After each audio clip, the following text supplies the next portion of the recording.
But on the way over here, I was talking about like in the Maybach, I got the screen set up, so I'll be watching movies while I'm riding. You know what I'm saying? Like so we're watching your movie, and your come up, and I was like, it's dope that on our come up, I get to research and watch other people's come ups and see what they got going on. And, you know, people are going to start seeing the journey, and they're also starting to see your journey now, right? Because I had a conversation with Bill Haney, right? And your name got brought up, and we were talking about Gervonta and his son Devin and whether or not they'll get in the ring. And he's like, you know, he's always getting in the ring with nobody knows these people. But that's usually what it's like outside of the boxing world, right? Like nobody will know who you are until you get into the ring and you take care of one of those opponents that the world looks at like, you know, this is the guy, this is the superstar. And then you have those conversations where you talk about being the face of boxing. So we got Lamont Roach Jr. here with us. And you know, this is your come up right now. This is your big opportunity. How you feeling? I'm feeling good, most definitely. I definitely feel like I'm supposed to be here. Naysayers aside, doubters aside, haters aside, you know, this is where I'm supposed to be at. I've been working, like you said, this is my come up. I've been working though. I've been working ever since I was 9 years old to be right here. I always knew I'd be one of the best to put some boxing gloves on, and especially amongst my time. Yeah, and so doing this since 9 years old, this is your life, right? Like you focus a lot here, and you have children, right? I have one, yeah. Yeah. And what is that, a boy? I got a boy, 3-year-old boy. 3-year-old, and you plan on putting him in the ring too? If he want to.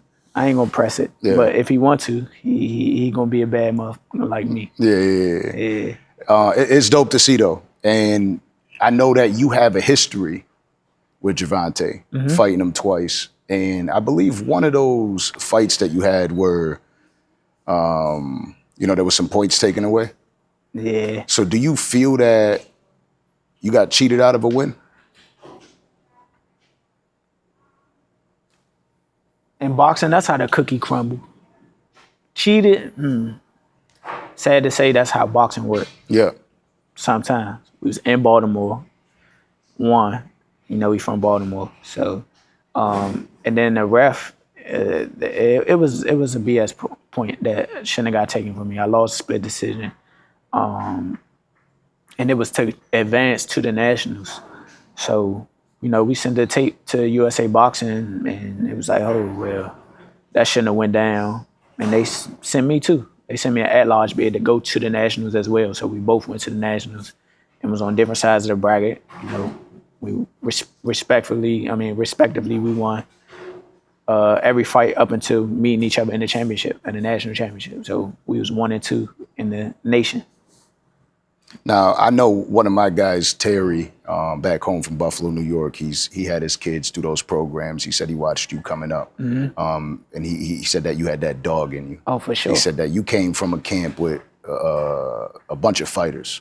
You know what I mean? Like good fighters. And you were able to persevere, and you kept coming up in those tournaments. You were that name that was always there at the end. Gervonta also being one of those people that came up in the end.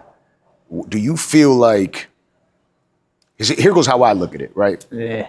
You got Gervonta Davis, and anybody he gets in the ring with, this guy is coming in there. He knows this opponent that he's chosen is because he's the A side, right? So he's got to pick the fighter that he's gonna fight pretty much. Yeah, for the most part, because he could give it to whoever. He comes in there thinking he knows your weaknesses. Do you feel like that's what he believes, and that's why he took this fight? Nah.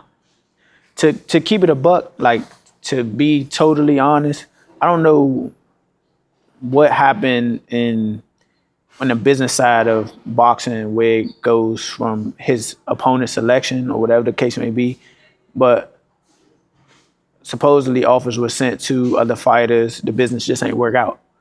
And me, I'm a champion at a weight class below, and obviously I'm the best 130 pounder in the world.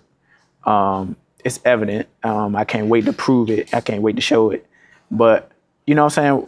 Why not? And my name came up before.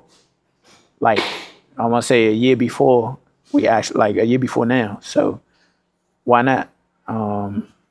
It's not like he's a super big guy. Everybody keep wanting him to fight like 40 and 47 and shit like that. He get a lot of scrutiny because a lot of people like hate on him for real. Like just like he get a lot of scrutiny, but he a little guy. I'm bigger than him. I fight at a lower weight class, but I'm bigger than him. So why not? Then we know each other. We have history. Why not break bread with each other? Why not put on a good fight for the world to see? Even though a whole lot of people saying the fight is like a shit fight and all this and all that. Yeah. But like, it is how it always is. Yeah. Right? It's always, even for me, again, I enjoy the sport of boxing. I'm not all the way, I can't sit here and lie to the cameras and be like, yo, I know everything about boxing. I know his whole career. You know what I mean? I got to do research. Yeah.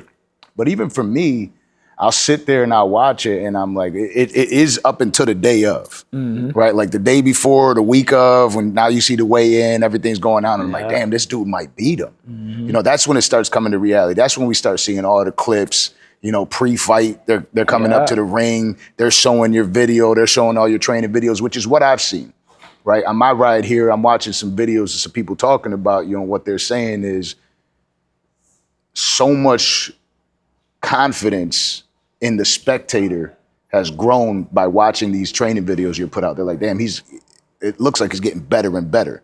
How is your approach to this fight different from others' fights, or are you taking the same approach? So my vision, like, is tunnel, no matter who on the other side of the ring. I always want to prove that I'm the best. Obviously, it's more intense. You got to think of the upside. He's supposed to be the face of one of the faces of boxing. He is a pay-per-view superstar. He is a knockout artist. He got all this upside. Imagine when I win. Yeah. There you go. That's that shit talk I need to hear. Now, you hear me? Now my stock is here, and they're gonna be like, damn. You know what I'm saying? So that's for me. That's going, and on top of that, it's gonna set me up financially for the fact that my kids probably ain't gonna work because I'm gonna milk it. Trust me. Yeah. I'm gonna milk it. And I'm gonna prove that I'm one of the best fighters in the world. When this is the beginning of my legendary run. This right here.